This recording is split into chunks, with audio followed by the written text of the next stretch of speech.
is very brilliant day. आज जब हम अभावों को देखते हैं तो देख करके दिल खुश हो जाता है। तो मैं सभी को इस विद्यालय परिवार की तरफ से इस विद्यालय के प्रांगण में उपस्थित होने के लिए बहुत बहुत धन्यवाद। मैं सबसे पहले बुद्ध जी के चरणों में अपनी श्रद्धांजलि समर्पित करता हूँ। इस विद्यालय के मैनेजर सर, जिनका हमें एक पिता के रूप में आशीर्वाद मिलता है, इसके बाद जिन्होंने अपना बहुत कीमती समय निकाला, ऐसे हमारे गुरु जो हर मार्गदर्शन देते हैं, जब कहीं पे हमें कोई समस्या उत्पन्न होती है तो हम सर से कुछ न कुछ सलाह लेते हैं, ऐसे सर को भी मैं प्रणाम करता हूँ। अब जब मेरे सामने कुछ ऐसी परिस्थिति उत्पन्न हो जाती है कि सर अब मुझे क्या करना है नए रास्ते के लिए, ऐसे ही मेरे बहुत बड़े मार्गदर्शक हैं आदरणीय संजय सर, मैं उनको भी बहुत बहुत प्रणाम करता हूँ, और मेरे छोटे भाई विकास जी, और ये जो मेरे साथ कंधे से कंधे मिलाकर चलने वाले शिक्षक साथी, शिक्षिकाएं जो मेरे साथ हैं, और सबसे प्रिय ये बैठे हुए समाज को, तो मैं चाहता हूँ कि एक बार आप लोगों से स्वयं लिए जाता हूँ।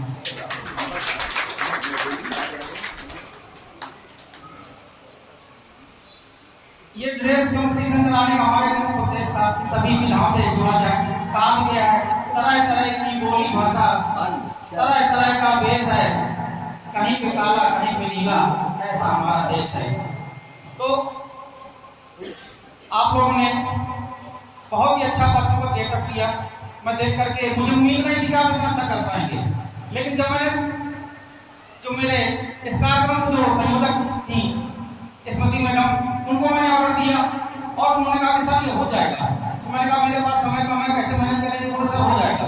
उन्होंने एक बड़ी उम्मीद के साथ कार्य किया, और जैसी उन्होंने जिस माध्यम से जैसा भी कराया वो सराहनीय है, उनको मैं बहुत बहुत धन्यवाद देता हूँ।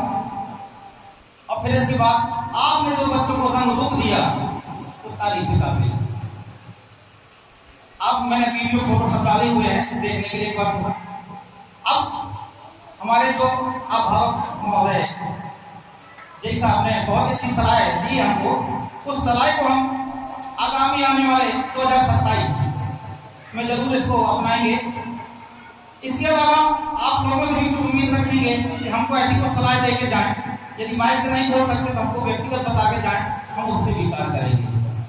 मैं बताना चाहता हूँ, एक बच्ची मेरे यहाँ पे एक दिन का मैंने इसको साक्षी है सर, एक दिन का मैंने इसको ट्रांसफर बनाया था। इसकी मैंने साल भर पूरी देखी थी, क्लास 8 में है, और इसका एक विजन था कि सर मुझे कुछ बड़ा हासिल करना है। तो मैंने सोचा कि इसको बड़ा हासिल करने के लिए पहले आज की क्लास में बच्ची को हासिल करा के दिखा, तो शायद हो सकता है सीट में बैठने से उसमें और ऐसे गुण आ जाए। एक बच्चा कहता था मुझे जज बनना है भविष्य में, मैंने उसको जज बना के भी दिखाया।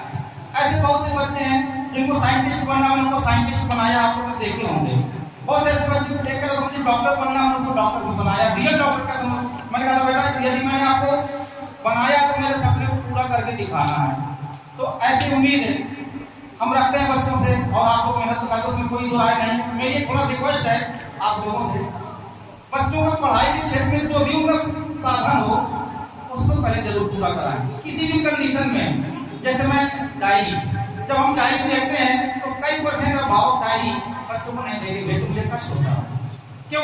क्योंकि मैं स्वयं का नहीं चेक कर पाता हूँ। कोई बच्चा कहता है, मेरी विशेष रिक्वेस्ट है बच्चे से पूछिए डायरी में आपको क्या दिया। हो सकता है कई हमारे अभिभावक महोदय पढ़े लिखे नहीं, कोई बात नहीं, आप उनसे पूछ सकते हैं बेटा आज क्या कार्य दिया गया है, ये हमको दिखाइए या बताइए। हो सकता है बच्चा कह देता मैं स्कूल में कर लेता हूँ, यदि स्कूल में कर लेता तो वो घर में क्या करता है उसकी भी दिनचर्या आप हमको अवगत करवाइए। तब इससे क्या होगा, हम आपके बच्चे को और स्ट्रॉन्ग करेंगे। मैं बताना चाहता हूँ, मेरे यहाँ एक बच्चा है आर्यन वर्मा, क्लास 5th में प्रेजेंट टाइम में है। जिस समय वो बच्चा एडमिट हुआ था तो उसके मम्मी पापा कहते क्लास 1st में रही, मुझे उसकी एज ज्यादा दिख रही थी, छोटा बड़ा नहीं लिख पाता था। फिर मैंने अपने शिक्षक साथियों से कहा, मैंने भैया वो बच्चा कमजोर है लेकिन इसकी उम्र ज्यादा हो रही है, यदि आप सब लोग मेहनत करेंगे तो क्यों ना बच्चे को हम उस उम्र के लाके कार्य करना है। वास्तव में मेरे सभी साथियों ने मिलकर कार्य किया, हमने 2 साल उस लड़के की कार्य किया, लेकिन इस साल लड़के ने बहुत ही अच्छी मेहनत दिखा दी है, वो जो आने वाले समय पे दिखाई जाएगी। तो मैं कहने का मतलब जब हम इस बच्चे के लिए कार्य कर सकते हैं तो हम आपके बच्चे के लिए भी कार्य कर सकते हैं। तब होता है जब हम बच्चे को अच्छी स्टेज तक लाने की कोशिश करते हैं, तब कहने लगते हैं सर अब हमें विद्यालय से बच्चे को निकालना है। बहुत कष्ट होता है, क्योंकि हमने वो कार्य करते करते उस बच्चे को उतना मर लिया है। अब जब और सब मरने का समय आ रहा है, तब आप हमको ऐसा कहते हमारा दिल दुखित हो जाता है। बताइए हम लोग कितनी मेहनत कर रहे हैं, अब हम चाहते हैं बच्चा हमारा और प्रोग्रेस कर जाए।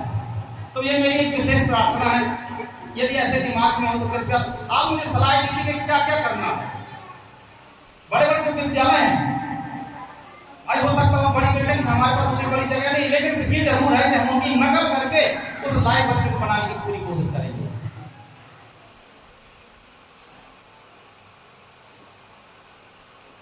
और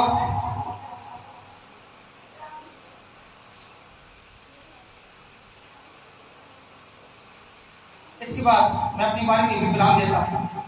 एक बार मेरी सभी से अनुरोध है कि रिजल्ट का डिस्ट्रीब्यूशन होगा तो आप ले लीजिएगा।